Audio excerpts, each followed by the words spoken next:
یہ الگ بات ہے. آپ کہیں گے کہ میں سپیکر سے ہٹ جاؤں گا سب والیوم کھولیے گا. نعرہ تکبیر، نعرہ رسالت، نعرہ رسالت، عظمت و شان مصطفیٰ.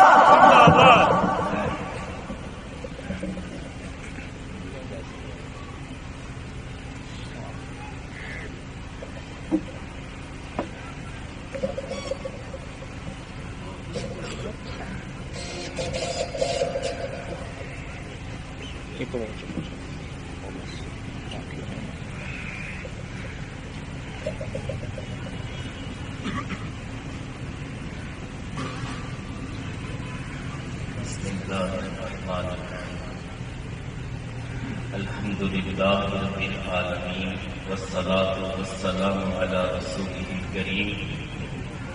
اما بعد فاعوذ باللہ من الشیطان الرجیم. بسم اللہ الرحمن الرحیم. قال اللہ تعالی فی الکلام المجید والفرقان الحمید وبالوالدین احسانا. صدق اللہ العظیم وبلغنا رسولہ النبی الکریم ونحن علی ذلک لمن الشاہدین والشاکرین والحمد للہ رب العالمین. میرے نہایت ہی واجب الاحترام علماء ذیشان اور ذی قدر دوستوں، ہم ایصال ثواب کی محفل میں حاضر ہیں.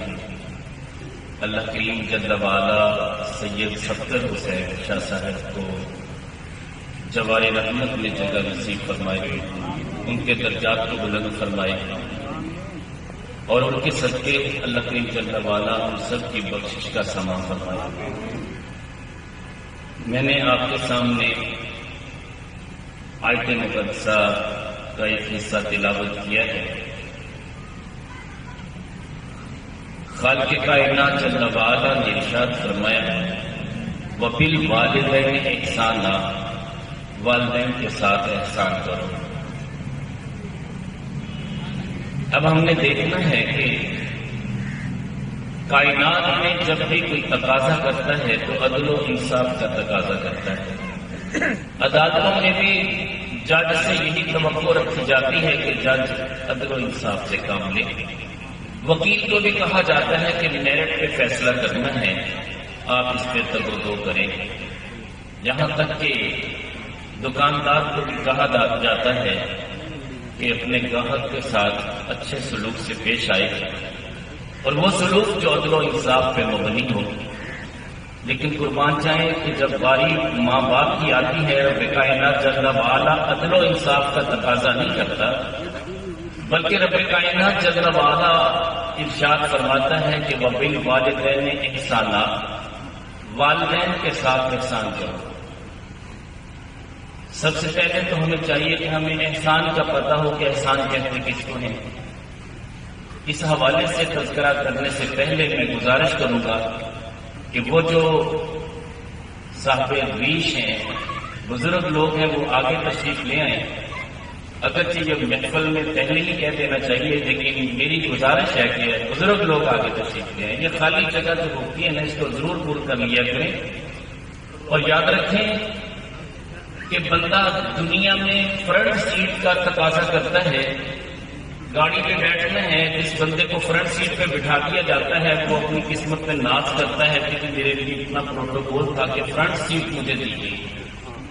اور عام طور پہ جب گاڑی کی ٹکٹ لینی ہوتی ہے تو بندے کی ڈیمانڈ ہوتی ہے کہ مجھے فرنٹ سیٹ چاہیے. لیکن وہ ٹکٹ دینے والا اگر پیچھے والی سیٹ دے دیتا ہے، بعض اوقات بندہ اتنا برہم ہوتا ہے، بندہ کہتا ہے کہ یار میں نے جانا ہی نہیں، حالانکہ اس میں جانا ہوتا ہے. بعض اوقات منزل مقصود تک پہنچنے میں اسے تاخیر ہو رہی ہوتی، مگر پھر بھی وہ فرنٹ سیٹ کے چکروں میں وہ اس گاڑی کو نکلنے دیتا ہے کہ میں پچھلی گاڑی پہ آ جاؤں گا، آپ نے چونکہ مجھے فرنٹ سیٹ نہیں دی. یہ المیہ ہے ہمارا کہ جب دین کی باتوں کا معاملہ آ جائے تو ہم آخر پہ بیٹھنا پسند کرتے ہیں. حکم تو یہ ہے فاستبقوا الخیرات، نیکی کے کاموں میں آگے بڑھے. تو جب بات دین کی ہوگی تو ہم سب تک لے جانے والے ہیں. اور یاد رکھیے کہ امام جو مصلی امامت پہ کھڑا ہوتا ہے سب سے پہلے رحمتوں اور برکتوں کا مرکز وہ امام ہوتا ہے. اس کے بعد جو اس کے پیچھے مقتدی ہے پھر اس پہ رحمتیں اور برکتیں نازل ہوتی ہیں، پھر دائیں صاف والوں پہ، پھر بائیں صاف والوں پہ. اللہ حضرت قیاس کے درجہ پر درجہ پھر پچھلی صفوں کو اللہ کے جل والا نیکیاں اور درجات عطا فرماتے ہیں. سب سے زیادہ مستحق وہ ہوتا ہے جو فرنٹ سیٹ پہ ہوتا ہے. دین کے معاملے میں آپ فرنٹ سیٹ پہ بیٹھے، دنیاوی اعتبار سے آپ پیچھے چلے. لیکن افسوس یہ ہے کہ آج ہم دنیا کے اعتبار سے جب معاملہ ہوتا ہے تو فرنٹ پہ آنا زیادہ پسند کرتے ہیں. تو یہ میری تلخ باتیں ہیں، اگر آپ کو پسند نہ آئی ہوں تو میرا تو سودا کھرا اور سچا ہے، مجھے واپس کر دیجیے. اچھی لگے تو اس کو اڈاپٹ کیجیے. جب بھی مسجد میں جائیں فرنٹ لائن میں بیٹھے، پہلی صف میں بیٹھے. اور میرے آقا کریم علیہ السلام فرماتے ہیں کہ اگر پہلی صف کا فضیلت کا پتہ چل جائے تو لوگ پورا اندازی کریں کہ کاش کہ پورا میرے نام نکل آئے اور مجھے فرنٹ سیٹ پہ جگہ مل جائے. کبھی رب کائنات جل والا مدینہ لے جائے، آپ کی بھرپور کوشش ہوگی کہ روضۃ میں ریاض الجنہ میں مجھے جگہ نصیب ہو جائے کہ 2 نفل ہی پڑھ لوں کافی ہے. وہ مسجد نبوی کی فرنٹ لائن ہے. جب وہاں جانے کی اتنی تڑپ اور طلب ہے تو یاد یہ بھی تو ممبر رسول ہے نا، یہ کوئی عام جگہ پہ تو نہیں ہم بیٹھے نا. اتنی سال ثواب کی محفل ہے اور یقین جانیے کہ جس کی روح کو ہم ایصال ثواب کر رہے ہیں وہ اپنی قبر میں کتنا خوش ہوگا کہ سب سے زیادہ چاہت رکھنے والے فلاں فلاں شخص تھے جو میرے ایصال ثواب کی محفل میں فرنٹ پہ بیٹھے. میں اپنے موضوع کی طرف آتا ہوں کیونکہ وقت انتہائی نازک ہے. بہت سارے علماء بھی تشریف فرما ہیں، ناطق حضرات بھی تشریف فرما ہیں. وبال والدین انسانا، والدین کے ساتھ احسان کرو. احسان کیا ہے؟ ہم نے دیکھنا ہے کہ احسان کا مطلب کیا ہے، معنی کیا ہے. ہم تو یہی سمجھتے ہیں کہ بس کسی پہ احسان کر دینا، کسی کی بھلائی کے کام آ جانا، نیکی کر لینا، کسی کو بھلائی کے ساتھ بدلہ دے دینا، یہ بھی احسان ہے. مگر حقیقت میں تعریف وہ جو میرے نبی صلی اللہ علیہ وسلم نے فرمایا. میرے کریم آقا علیہ السلام تشریف فرما ہے. صحابہ کا جب میں غفیر ہے، اچانک ایک ایسا شخص آ جاتا ہے جو نوجوان بھی ہے، خوبرو بھی ہے، زلفیں بھی رکھی ہوئی ہیں، سر پہ امامہ بھی ہے، چہرے پہ داڑھی شریف بھی موجود ہے، انتہائی خوبرو خوش نما لگ رہا ہے. میرے کریم آقا علیہ السلام کی بارگاہ میں سلام عرض کرتا ہے، زانوں کے ساتھ زانوں ملا کے بیٹھ جاتا ہے. بخاری شریف کی حدیث ہے.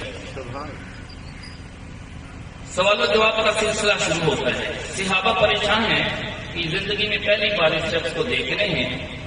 ویسے تو بارہا دیکھا لیکن یہ موقع وہ تھا کہ جب صحابہ پہچان نہیں پائے تھے. صحابہ ابھی اسی انتظار میں ہے کہ یہ شخصیت ہے کون. اگر یہ مدینہ کا رہنے والا ہوتا تو ہم جانتے ہوتے. چھوٹا سا تو شہر تھا مدینہ.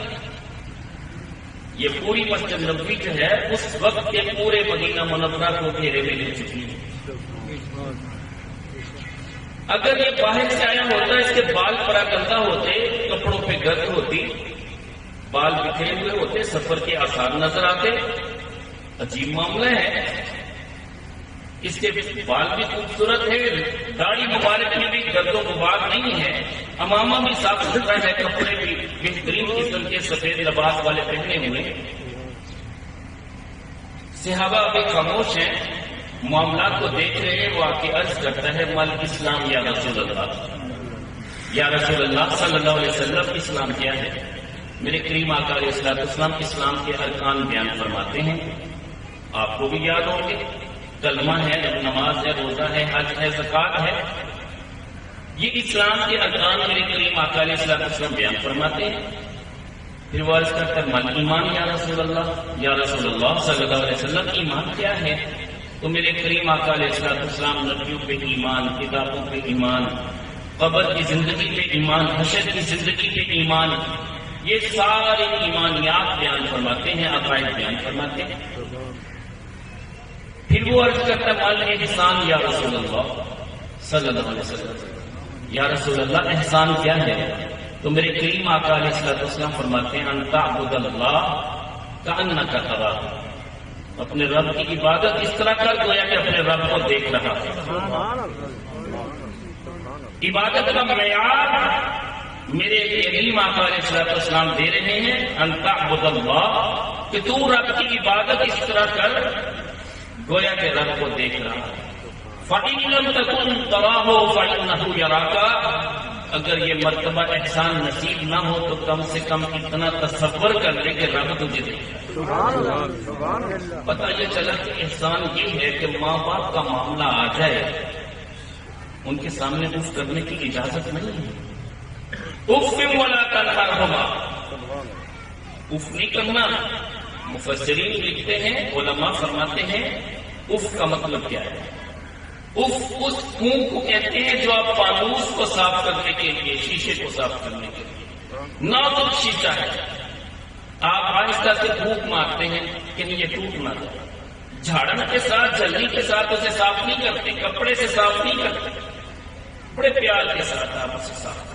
مسجد نبوی میں رب کائنات جل جلالہ آپ کو لے جائے، مدینہ طیبہ کی مسجد نبوی میں روضۃ من ریاض الجنہ میں جو فانوس لگے ہوئے ہیں، وہاں پہ جو صفائی کرنے والے ہیں وہ خدام اتنی احتیاط کے ساتھ اس کو صاف کر رہے ہوتے فانوس کو کہ شتر مرغ کے پروں سے بنایا ہوا وہ جھاڑن ہوتا ہے، اس کو پکڑ کے آرام آرام سے لگا رہے ہوتے ہیں کہ یہ ٹوٹنا چاہیے۔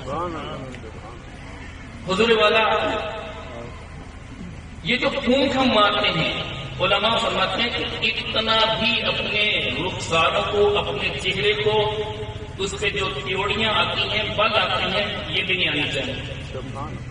آپ پھونک مارنے کے لیے اپنے ہونٹوں کو گول کرتے ہیں نا، یہ بھی نہیں ہونا چاہیے۔ اف تو بڑی دور کی بات ہے۔ یہ کہنا کہ ماں باپ میرے ساتھ ظلم کرتے ہیں، میرے ابو جان نے اتنا ظلم کیا کہ میں بتا نہیں سکتا، پیر صاحب کوئی ایسا تعویذ دیں یا تو ابو جان یہاں سے رخصت ہو جائیں، اور میری امی جان جو انتہائی ظالمہ ہیں، میری بیوی کو، میرے بچوں کو دیکھ نہیں سکتی، کوئی ایسا تعویذ دیں یا مجھے الگ سے مکان مل جائے۔ مجھے بتائیے کہ یہ ایک مسلمان کے لفظ ہو سکتے ہیں؟ میرے کریم آقا علیہ الصلوۃ والسلام آپ کی بارگاہ میں ایک ایسا بھی شخص تھا، نوجوان تھا، آتا ہے، عرض کرتا ہے یا رسول اللہ صلی اللہ علیہ وسلم، میں جو کچھ کما کے لاتا ہوں گھر آ کے رکھتا ہوں، میرا پورا باپ آتا ہے اٹھا کے لے جاتا ہے، پوچھتا بھی نہیں۔ میرے کریم آقا علیہ السلام اس بوڑھے باپ کو بلا لیتے ہیں، اس سے ماجرا پوچھتے ہیں۔ وہ بڑا لمبا قصیدہ پڑتا ہے، بہت سارے اشعار ہیں جن کا مفہوم یہ ہے کہ یا رسول اللہ صلی اللہ علیہ وسلم، یہ جب پیدا ہوا تھا نا، اس کی ماں اور میں رات جاگا کرتے تھے، اگر اس کا سر درد ہوتا تھا ہم چین کی نیند نہیں سوتے، اگر اس میں کوئی تکلیف ہوتی تھی ہم سے برداشت نہیں ہوتی تھی۔ یا رسول اللہ صلی اللہ علیہ وسلم، یہ چھوٹا سا تھا، ہمیں بہت یاد ہے کہ جب نوالے توڑ توڑ کے اس کے منہ میں ڈالا کرتے تھے، پھر کچھ بڑا ہوا، اس کو ہم نے تعلیم دلوائی، اس کو ہنر سکھایا، اس کو جمع کیا، یہاں تک کہ یہ کمانے لگ گیا۔ اب میرے پاس آپ جواب دے کے میں کما نہیں سکتا، یا رسول اللہ صلی اللہ علیہ وسلم، کیا میرا اتنا حق نہیں ہے کہ میں اس کے لائے ہوئے سامان خردو موش سے کچھ اٹھا کے لے جاؤں؟ اس کے لیے بھی مجھے اس سے پوچھا، اس سے تو مجھے کبھی نہیں پوچھا تھا، کبھی نہیں پوچھا تھا کہ ابو جان میں یہ چیز کھا لوں یا نہ کھاؤں، مگر آج مجھے جواب دہ ہونا پڑے گا، پوچھنا پڑے گا کہ میں اپنے اس صاحبزادے سے جس کو میں نے بڑے ناز و نعم سے پالا تھا، کہ آج اس سے میں پوچھوں، اجازت لوں کہ میں یہ چیز اٹھا کے لے جا سکتا ہوں یا نہیں۔ میرے کریم آقا علیہ الصلوۃ والسلام جو پوری کائنات کے لیے رحمت بن کے آئے، آپ جلال میں آ جاتے ہیں، اس نوجوان کے گریبان کو پکڑتے ہیں، فرماتے ہیں انت و مالو کا ہے، تو خود بھی تیرا مال بھی سب تیرے باپ کا ہے۔ حضور والا میرے پیارے آقا سرکار دو جہاں مالک کونو مکان صلی اللہ علیہ وسلم آپ کو وہ کریم آتا ہے، ایک صحابی آ جاتا ہے، عرض کرتا ہے یا رسول اللہ صلی اللہ علیہ وسلم مجھے بھی جہاد میں ساتھ لے جائیے۔ میرے کریم آقا علیہ السلام پوچھتے ہیں کہ کیا آپ نے ماں باپ سے اجازت لی ہے؟ عرض کرتا ہے یا رسول اللہ صلی اللہ علیہ وسلم میں انہیں روتا ہوا چھوڑ دیا۔ میرے کریم آقا علیہ السلام واپس بھیج دیتے ہیں، فرماتے ہیں جیسے انہیں رلایا ہے انہیں جا کے اسی طرح پھنسی بھی دو، مسکراؤ بھی، وہ اس طرح اتنا خوش کر دو کہ وہ مسکرائیں، ان کے جب مسکراتے ہوئے چہرے کو دیکھو تو پھر مجھے آ کے بتانا میں تب خوش ہوں۔ میرے کریم آقا علیہ السلام کے ساتھ ہجرت میں جانے کے حوالے سے ایک صحابی عرض کرتا ہے آقا کریم علیہ السلام فرماتے ہیں جب ماں باپ تجھے اجازت نہ دے تو ہجرت حضور کے ساتھ حضور والا میرے کریم آقا علیہ السلام فرماتے ہیں کہ باپ کا چہرہ اگر خوش ہو کے اگر میرا امتی دیکھے گا مقبول حج کا ثواب ادھر ہے جمیل آباد نا ان پر کریم آقا علیہ السلام فرماتے ہیں آپ صاحب ساتھ ہیں جب باپ جس پہ راضی ہو گیا تو باپ سمجھ لیں کہ جنت کا وہ درمیانی دروازہ ہے کہ جس سے اس بچے کو داخل کیا جائے، اس لیے اس کا باپ اس پہ راضی ہے۔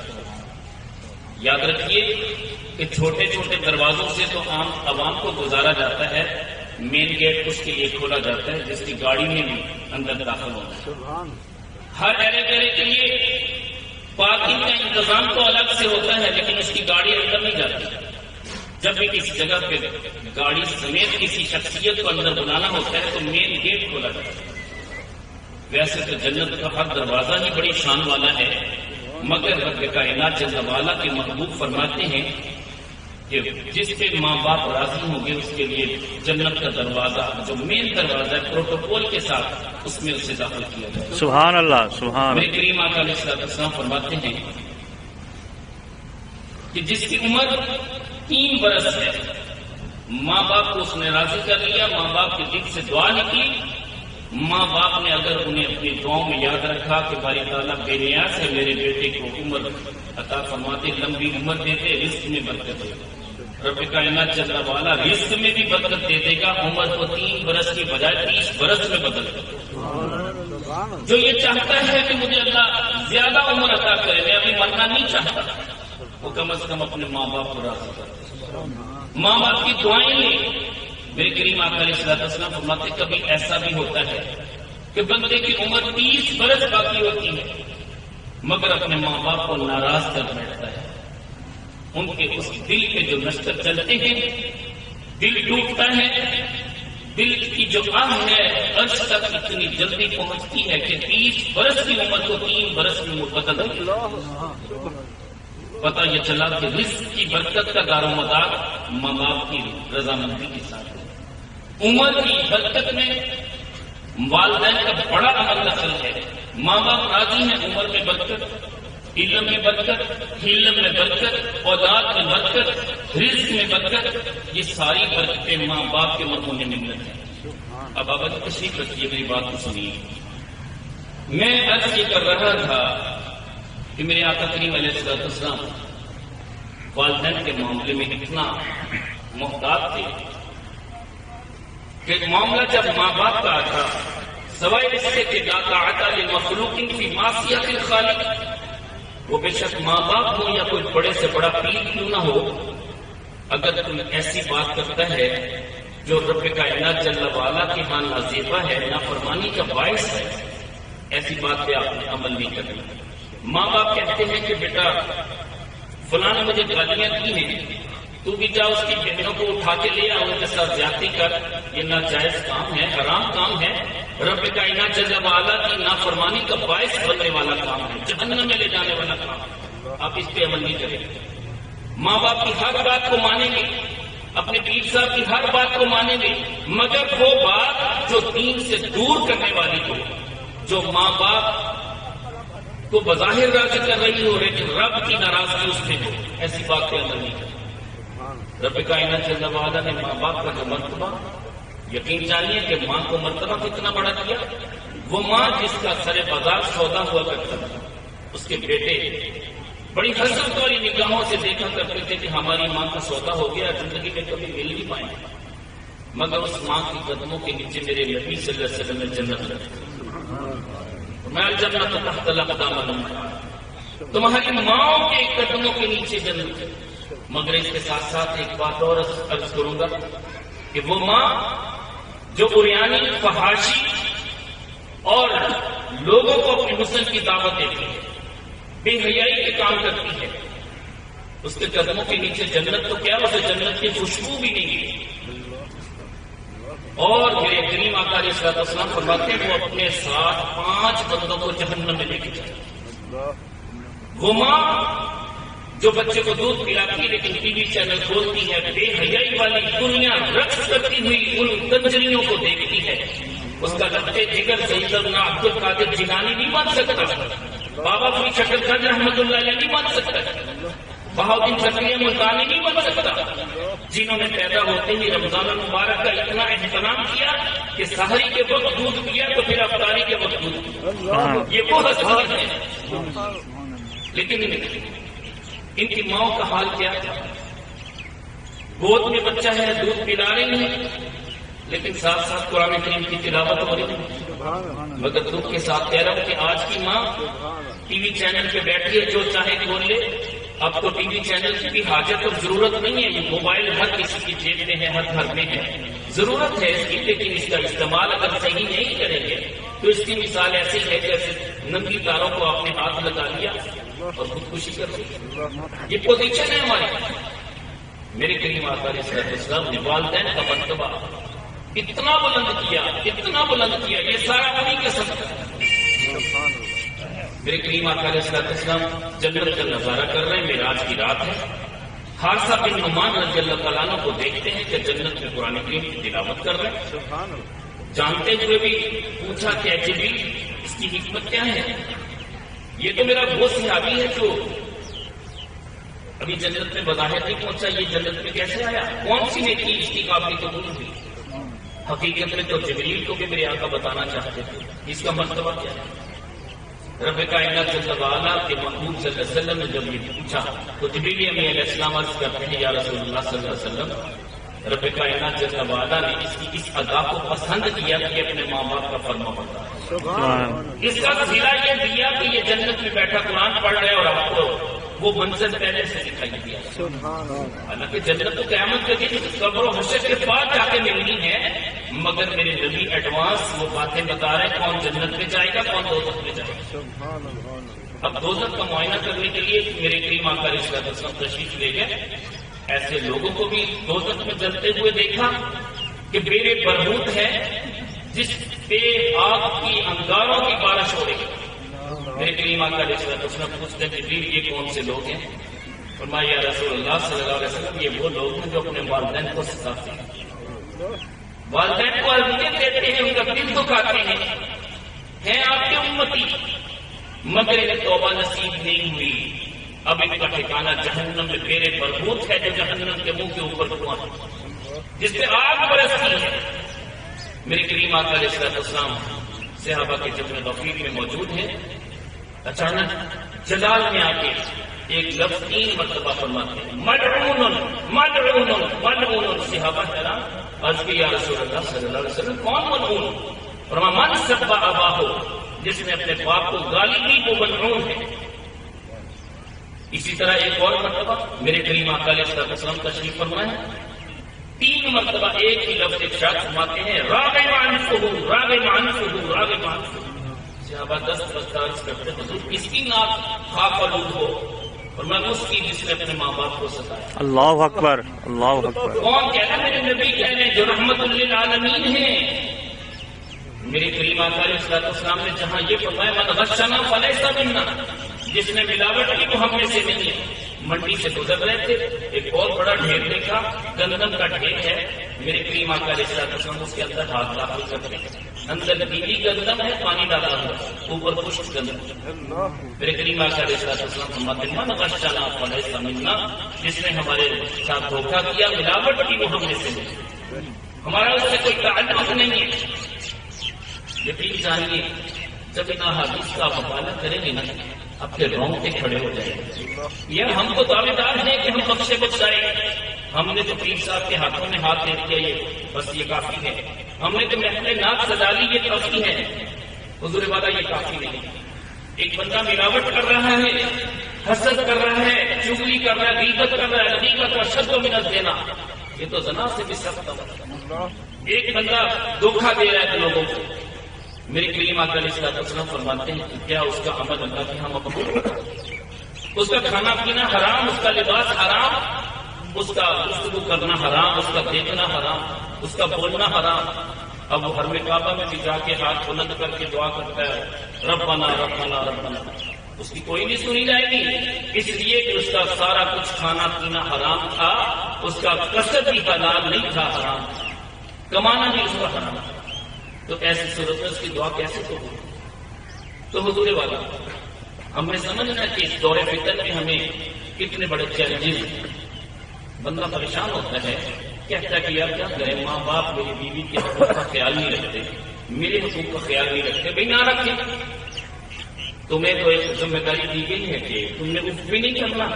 ایک صحابی آتے ہیں، یا رسول اللہ صلی اللہ علیہ وسلم ماں باپ اگر ظلم کریں تو کیا کروں؟ میرے کریم آقا علیہ الصلوۃ والسلام جلال میں آ جاتے ہیں، 3 مرتبہ فرماتے ہیں انکان ظلما انکان ظلما انکان. تیرے ماں باپ ظلم بھی کرے تو برداشت کر. ایک صحابی نے یہاں تک عرض کی، یا رسول اللہ صلی اللہ علیہ وسلم اگر میرے ماں باپ میرا سامان گھر سے اٹھا کے باہر پھینک دیں پھر میں کیا کروں؟ میرے کریم آقا علیہ الصلوۃ والسلام فرماتے ہیں اپنے والدین کو راضی کر لیں، ان سے معافی مانگ لیں اور اپنا سامان واپس وہیں پہ رکھ دیں. ٹھیک ہے، اگر الگ ہونا ہے، ظاہری دیواریں گھر میں بے شک ہو جائیں، لیکن دل کی دیوار کبھی نہ ہونے دیں. اپنے دل میں اپنے ماں باپ کا ادب احترام اسی طرح رکھنا. یہ جدائی کا عمل شروع سے چلا آ رہا ہے. ہم اپنے والدین کو دیکھیں، اپنے چاچاؤں کو دیکھیں، تایا جان کو دیکھیں، باپ سے الگ ہوئے لیکن احسن طریقے سے الگ ہوئے. ہمارے لیے مشر راہ ہے کہ ہم نے بھی اسی نہج پہ چلتے ہوئے اپنی اولاد کو یہ سبق دینا ہے، اور کوشش یہ کرنی ہے کہ اگر یہ ممکن ہے تو جب بھی بیٹے کی شادی کرنی اس کو تنہائی بھی نہیں، اس کی خلوت بھی اسے میسر آنی چاہیے، اس کے بھی حقوق ہیں. میرے کریم آقا علیہ الصلوۃ والسلام فرماتے ہیں کہ یہ سامان ہے خود و نوش ہے، اس کے بارے میں تو نہیں پوچھا جائے گا، مگر جس نے اپنی وراثت میں اپنے بیٹے یا بیٹی کو محروم کیا، کل قیامت کے دن اس کا ٹھکانہ جہنم ہوگا. اور یاد رکھیں، اگر ماں باپ اپنی اولاد کے حقوق کا خیال نہیں رکھیں گے تو ہوگا کیا؟ وہ بیٹا دنیا میں اس کے لیے ایسا سبب بنے گا کہ وہ پانی پلانے والا کوئی نہیں ہوگا، بستر مرگ پہ ایڑیاں رگڑتے رگڑتے مرے گا. الگ بات ہے کہ بیٹا یہ ناجائز اور حرام کام کر رہا ہے کہ اپنے باپ کی پرواہ نہیں کر رہا، مگر یار اس باپ کو بھی تو تکلیف ہو رہی ہے. یاد رکھیں کہ بیٹے کو آپ انجینئر بنائیں، ڈاکٹر بنائیں، بہت بڑا آفیسر بنائیں، بہت بڑا وہ بیوروکریٹ بن جائے، دبئی چلا جائے، سعودیہ چلا جائے، ڈنمارک چلا جائے، انگلینڈ چلا جائے، امریکہ چلا جائے، کما کے آپ کو کھلائے، لیکن کبھی دور فتن میں آپ اندازہ تو لگائیے کہ جو بچہ کمانے والا ہوتا ہے والدین اس سے ڈرتے ہیں. اتنا ڈرتے ہیں کہ یار اگر ناراض ہو گیا تو مہینے بھر کی کمائی ختم، ہمیں کھلانے والا کوئی نہیں ہوگا. اس لیے کہ ہمارے یقین میں کمی آتی ہے. ہم اس بیٹے کے محتاج بن چکے ہیں اور وہ بیٹا بھی اپنا حکم چلاتا ہے. یہاں تک وہ صرف بیٹا حکم نہیں چلاتا، اس کی بیوی بھی وہ باتیں سناتی ہے کہ جو سچی بات ہے ہم سن نہیں سکتے. کتنی اجانتا اسے حاصل ہے، مگر قربان جائیں وہ جو دین کا طالب علم ہے، جو عالم دین ہے، معرفت الہی سے کثیر ہے. آقا کریم علیہ الصلوۃ والسلام کی تمام طرح کی باتوں کو وہ اپنی حفظ جاں بنا چکا ہے. وہ ڈرتا ہے کہ کہیں میرے ماں باپ ناراض ہو جائیں. کمپیریزن خود کر لیں، جس کو دنیا دار بنایا اس سے ماں باپ ڈرتے ہیں، جسے دیندار بنایا وہ خود ڈرتا ہے کہ میرے ماں باپ ناراض ہو جائیں. سبحان اللہ. اگر میرے ماں باپ ناراض ہو گئے تو میری ساری زندگی کی کمائی ختم ہو جائے. ساری زندگی کی جمع پوچھی ماں باپ. جس نے اپنے والدین کو راضی کر لیا اسے رب کائنات جل وعلا وہ مرتبے عطا کرتا ہے جو سچی بات ہے دنیا دار کو نصیب نہیں ہوتے. مگر وہ بندہ جو ماں باپ کا فرما بردار ہے، خواجہ ابو الحسن فرقانی علیہ رحمہ مجھے ٹائم بتا دیجیے گا کیونکہ مجھے وہ گھڑی وغیرہ سامنے نہیں، آپ مجھے بتا دیں تاکہ میں دوسروں کا ٹائم نہ لوں۔ خواجہ ابوالحسن خرقانی رحمۃ اللہ علیہ اللہ کے نیک بندے ہیں، بزرگ ہیں۔ یہ وہ بزرگ ہیں سلطان محمود غزنوی رحمۃ اللہ علیہ۔ آپ جب 17 حملے کرتے تھے سومناتھ کا مندر فتح کرنے کے لیے، لیکن فتح نہ ہو پایا۔ خواجہ ابوالحسن خرقانی علیہ رحمہ کا جبہ مبارک اپنے ہاتھوں پہ لیتے ہیں، اس کے وسیلے سے دعا کرتے رب کائنات قبول کرتے اور وہ حملہ کامیاب ہو جاتا ہے۔ یہ خواجہ ابوالحسن خرقانی رحمۃ اللہ علیہ ماں بیمار ہے، ان کا ایک اور بھائی بھی ہے، آپس میں طے کر لیتے کہ ایک رات تم نے جاگنا ہے، ایک رات میں نے جاگنا ہے۔ اتنے میں شب قدر آ جاتی ہے۔ اب شب قدر میں عبادت کا ذوق رکھنے والا شخص بےتاب ہوتا ہے، کاش کے مجھے ساری رات اللہ کی بات کا سجدوں کی لذت نصیب، کاش کے مجھے ساری رات تلاوت کلام پاک میں گزار دوں۔ یہ جذبہ تھا خواجہ ابوالحسن خرقانی رحمۃ اللہ علیہ۔ اس جذبے کے تحت اپنے بھائی سے کہتے ہیں کہ باری تو میری ہے مگر آج شب قدر ہے، میں چاہتا ہوں کہ آج بھی تو امی جان کے پاس جا کے ان کی خدمت کے ذمہ داری اپنی نبھا۔ میں آج کی رات مسجد میں گزاروں گا، تیرے لیے بھی امی جان کے لیے بھی دعا کروں گا۔ اتنا اچھا جذبہ تھا، دین کا ذوق ہے۔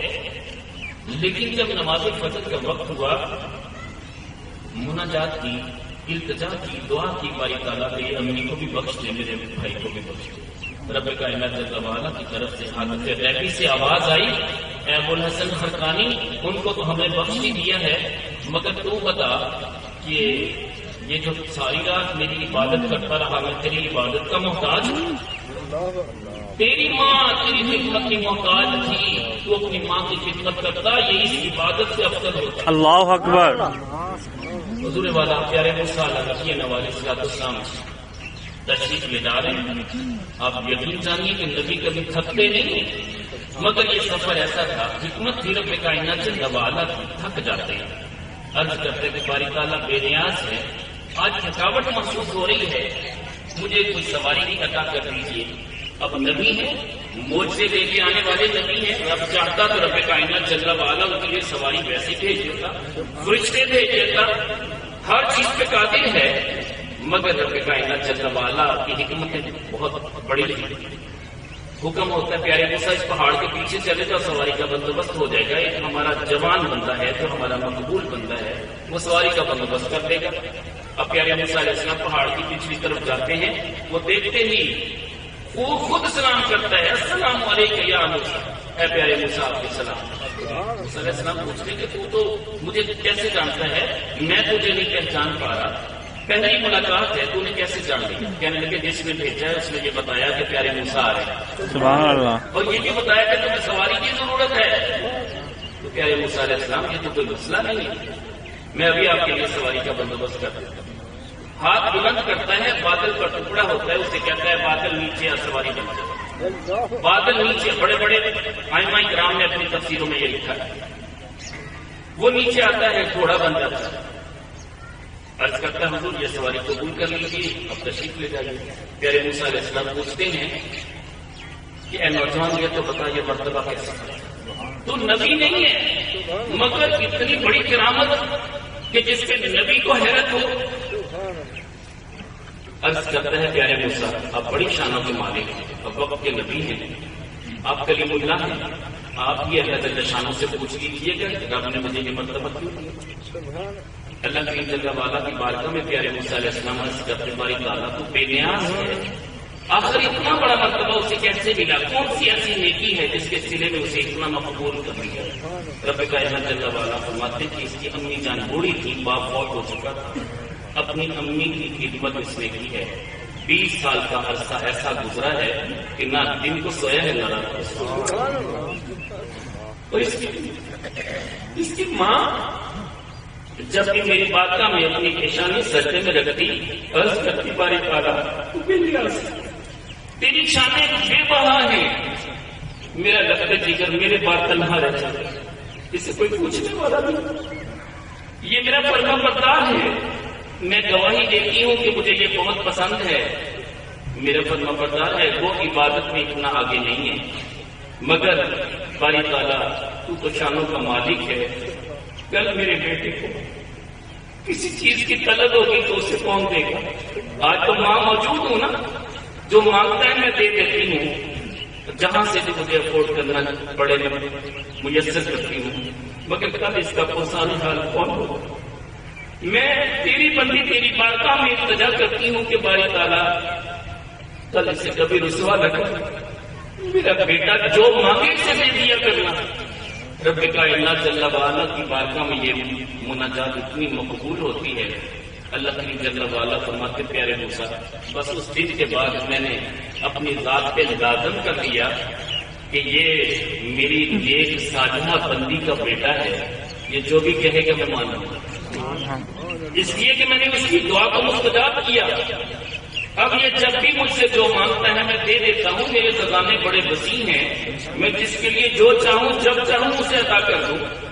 تو پیارے موسیٰ جس کی 20 سالہ خدمت کام آ گئی، حضور والا کاش کہ ہمیں بھی 20 سال کو بڑے دور کی بات ہے، 20 مہینے خدمت کا موقع ملا۔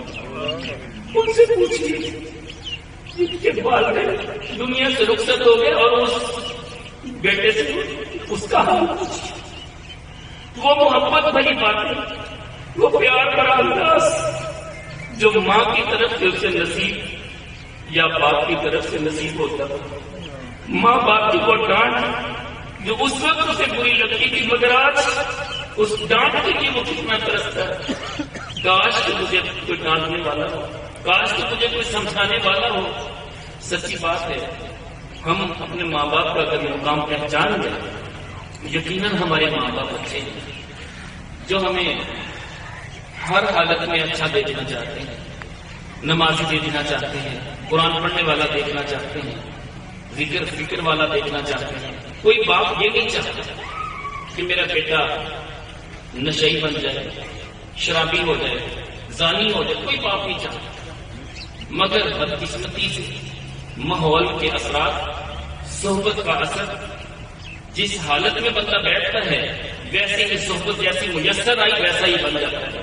اللہ والوں کی صحبت نصیب ہوگی تو بیٹا بھی عبد القادر جیلانی بنے گا، جس کے تو ماں باپ بھی کتنے بڑے صلحاء تھے، کتنے بڑے برگزیدہ تھے کہ آج ان کا نام نہ صرف ماں باپ کا نام باقی ہے، سید عبد القادر جیلانی پیر نصیر کا نام بھی باقی ہے۔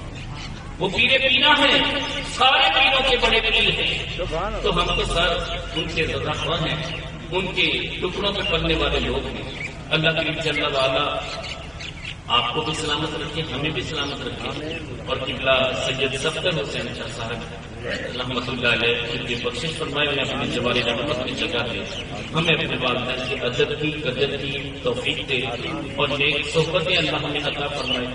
یاد رکھیں کہ نیک صحبتیں اور ذکر الہی یہ دو چیزیں کامیابی کا معیار ہیں۔